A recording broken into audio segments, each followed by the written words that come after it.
नमस्कार, हिंद उजाला TV news में आपका स्वागत है। मैं हूं कृष्णा यादव। विश्व भर में कोरोना फैलाव के बाद महाराष्ट्र में भी लॉकडाउन के समय ज्येष्ठ कवि अनिल मालुकर ने अपना समय जाया होने नहीं दिया। उन्होंने इस समय का सदुपयोग करते हुए उन कोरोना योद्धाओं को समर्पित करते हुए कोरोना से जंग नामक पुस्तक की रचना कर डाली। इस पुस्तक में 100 से अधिक कविताएं प्रस्तुत की गई है। खास बात यह है कि इस पुस्तक से मिलने वाली राशि को कवि अनिल मालुकर ने कोरोना योद्धाओं को समर्पित कर दी है, जिसकी नागपुर के महापौर दयाशंकर तिवारी ने उनकी प्रशंसा भी की है। आपकी प्रकाशित कृतियों के बारे में बताइए। सर, मुझे वो जैसे 2021 में 21वीं सदी का कैप्सूल प्रकाशित हुई थी मेरी वाली सबसे पहली किताब, और बड़ी खुशी हुई थी कि किसी भी नए रचनाकार जब अपनी पहली रचना प्रस्तुत करता है तो उसके लिए वो दिन जीवन का सबसे बड़ा दिन हुआ करता है। साथ ही साथ उसके बाद में जैसे मैंने ये कभी प्रयास नहीं किया कि एक जैसा मैं लिखा करूं, और उसमें सारी मिक्स कविताएं थी। सारी कुछ जो मैंने अभी सुनाई वो कविताएं भी उसमें थी, कुछ हास्य भी थे, व्यंग भी थे, और काफ़ी लोगों का आशीर्वाद उसको मिला। और वो सारी प्रतियां खत्म हो गई, केवल एक प्रति मेरे पास बची 21वीं सदी के कैप्सूल की। उसके बाद मैं जब टीवी या अखबार देखता था और राजनीति के बारे में जब सुनता था, राजनेताओं से जनता को बहुत अपेक्षा है, और कहीं ना कहीं ऐसा लगता था कि एक व्यंगकार की अगर भावना मेरे में है या व्यंग मैं अगर लिख सकता हूँ, तो एक किताब मैंने लिखी। 32 नेताओं के इंटरव्यू मैंने लिए, और जब किताब छपी तो हमारे गुरु डॉक्टर सागर खादीवाला जी ने कहा कि जब उसका शीर्षक का सवाल आया तो उन्होंने कहा इसका नाम नेता 32 ही रखो। और वास्तव में नेताओं के जो निगेटिव कारनामे हैं वो सारा उन 32 कविताओं में उल्लेख है, और 32 कविताओं की वो किताब नेता 32 ही। और साथ ही साथ उसमें एक कविता और है जो पॉजिटिव दर्शाती है, और जिसमें एक संत जैसे एक राजनेता हुए हैं सुदाम काका देशमुख, जो अचलपुर परतवाड़ा में रहते थे, और लोगों ने अपने पैसों से उन्हें चुनाव लड़वाकर जीता था, और महाराष्ट्र में उस प्रकार के उस पार्टी के व्यक्ति पहली बार बहुमतों से, प्रचंड बहुमतों से चुन कर आए थे। तो वो भी यादगार किताब रही। और उसके बाद जैसे कि ये आप सब लोग देख रहे हैं, हमारे नागपुर के, पूरे देश के और पूरे विश्व के लोग, एक अचानक एक हमला आया जिसका नाम कोरोना था। कहते हैं कि भाई चाइना से प्रसारित हुआ और पूरे विश्व में चले गया। हमारा देश अच्छे से लड़ रहा है। तो जब पहला लॉकडाउन लगा मार्च में, तो घर में कैद से हो गए थे, और निश्चित रूप से हालात इतने बेकाबू हो गए थे कि हर आदमी पैनिक हो गया था कि कैसा होगा, क्या होगा। मैं भी मूलतः एक अलंकार निर्माण के व्यवसाय से जुड़ा हूं, और वो घर में समय सोशल कामों का भी बड़ा शौक रहा है। तो घर में वो कैद होने के बाद में, और परिवार की सारी जिम्मेदारियां, एक डर, और वो सारे चीज़ों में जब एक खुला घूमने वाला परिंदा जब पिंजरे में कैद हो जाता है तो उसकी बड़ी क्या अवस्था हो सकती है, ये हर आदमी जानता है। और तब मैंने सोचा कि भाई ये अभी 21 दिन का लॉकडाउन हमारे आदरणीय प्रधानमंत्री जी ने जब लगाया है, तो ये 21 दिन अपन क्या करेंगे, ये एक प्रश्न था, और हजारों करोड़ लोगों के सामने ये प्रश्न आया होगा। मैंने पहले दिन एक कविता लिखी थी साहब, पुलिस को अभिवादन करते हुए लिखी थी कि पुलिस का सबसे पहला रोल शुरू हुआ था, और पुलिस ने बखूबी अपना काम, उसमें तकलीफ भी हुई, अच्छे काम भी हुए, उन्होंने अनाज भी बांटा। तो एक कविता मैंने उस पर लिखी थी।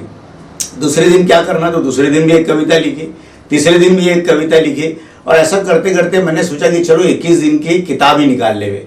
तो मेरे एक मित्र है, परम मित्र है कामठी के, प्रमोद पेठे, प्रमोद ज्वेलर्स के संचालक, और उन्होंने कहा कि अनिल जी ये आप किताब निकालो, इसको हम छपाएंगे, हम प्रकाशित करेंगे।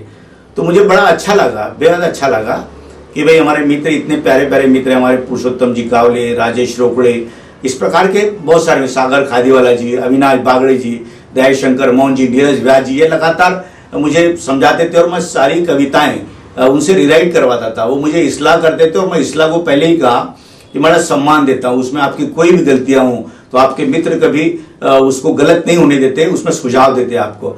और मैंने उनका आदर किया, और वो 21 कविताएं बनने के बाद में जो त्रासदी मैंने भोगी, तो मैंने सोचा कि यार ये लिखना है नहीं, इसको भोगना है, कहीं मैं दिमाग की कोई नस भी फट सकती है, तो मैं इसे बंद करना चाहता हूँ। तो कई मित्रों पे जब वो फेसबुक पे हर दिन जाती थी कविताएं, तो उन्होंने कहा कि नहीं यार इसको 50 करो आप, क्योंकि लॉकडाउन 2, लॉकडाउन 3 बढ़ते चले गया। 50 होने के बाद फिर रोकने की कोशिश की, फिर मित्रों के फोन आए, फिर वो प्रमोद जी का फोन आया कि आप इसको शतक करो। हमारे अविनाश बागड़े उन्होंने कहा शतक करो, सागर जी ने कहा कि इसको शतक बना लो। और इस प्रकार से लॉकडाउन तो खैर अभी भी उसी अवस्था में चल रहे, लेकिन 100 कविता 120 दिनों में वो फेसबुक पर गई है। तो यूं इस प्रकार से वो शतक ही बन गया। शतक बनने के बाद में हमारे मित्र अविनाश जी उन्होंने ये सुझाव दिया कि यार मेरे प्रकाशन से इसे प्रकाशित किया जा सकता है, और ये कोरोना से जंग काव्य शतक वो एक प्रकाशित करते हैं। फिर उसके प्रूफ निकाले गए। CD शिवनकर जिन्होंने इसका पूरा पेज सेटिंग किया, उसके लिए खास चित्र बनाया, और उसके बाद में वो जब किताब छप कर आई तो फिर एक विचार आया कि भाई जो भी प्रकाशन में खर्च आया, क्योंकि आज तक यही होता था कि प्रकाशन करने के बाद जो हमारे लोकल लेवल पे बहुत बड़े और ऊंचे साहित्यकारों की किताबें तो बिकती है, लेकिन हम जैसे लोगों की किताबें बिकती नहीं है, या तो वो बांटने में चली जाती है या घर के गोडाउन में पड़ी रहती है। तो इस प्रकार का वो जो एक व्यंग था हम नवोदितों पर, तो मैं उससे चाहा कि भाई इसमें क्या रास्ता निकल सकता है, और क्यों नहीं हम लिखने वाले लोग भी, जब हमारे इतने कोरोना वॉरियर, कोई अनाज बांट रहा है, कोई दवाई बांट रहा है, कोई अलग अलग चीजें बांट रहा है, तो साहित्यकार और लेखन और कलम के पुजारी के माध्यम से उन कोरोना योद्धाओं की सेवा क्यों नहीं हो सकती। और हमने घोषणा की, वो 100 किताबें छापने के बाद 200 रुपये उसका सहयोग राशि मूल्य रखा, और उसके जो भी हमारे मित्रों ने फेसबुक पर, व्हाट्सएप, गूगल और ये सारी चीज़ों पर उसकी जब पब्लिसिटी हुई, तो बड़ी आराम से 1-1.25 महीने में उसमें वो सारी 500 किताबें बिक गई। और उसकी जो रकम आई, तो प्रकाशन का खर्च छोड़ने के बाद में जो भी पैसे बचे, लगभग 3 जनवरी को उस किताब का लोकार्पण हुआ, और 12 कोरोना वॉरियर, पुलिस, उसके बाद में डॉक्टर्स, उसके बाद में 2 नर्स, उसके बाद में सफाई कर्मी, कचरे वाला, गाड़ी वाला, एम्बुलेंस वाला, इस पर कोरोना से ये डीजल भट्टी जो रहती है, गंगाबाई घाट और मोक्षधाम घाट, ऐसे लोगों को बाकायदा सम्मान तो यूं सभी करते हैं, शॉल, श्रीफल और बुके देकर, पर उसके साथ एक राशि का, निश्चित राशि का चेक देकर भी हम लोगों ने उनका बड़ा अभिवादन किया सत्कार के साथ में। इसमें कलामंच के संस्था के माध्यम से जो नरेंद्र सतीजाय संयोजक, उन्होंने इसका आयोजन किया था, और बड़ा शानदार कार्यक्रम हुआ। उसके बाद में किताबों की बुकिंग ओवर हो गई है, लगभग 700 के करीब हो गई है। तो हम लोग विचार किया कि पुनः 500 किताबें हम छापे, और एक आखिरी का कार्यक्रम कोरोना सैनिकों के सम्मान कर लेकर उस विषय को हम समाप्त करें। तो मैं वो कृति हमारे दर्शकों को, श्रोताओं को दिखाना चाहता हूँ। ये वो कृति है, और इसमें वो तमाम वो पहले की किताबें छपी है, उसका जिक्र भी इसमें है।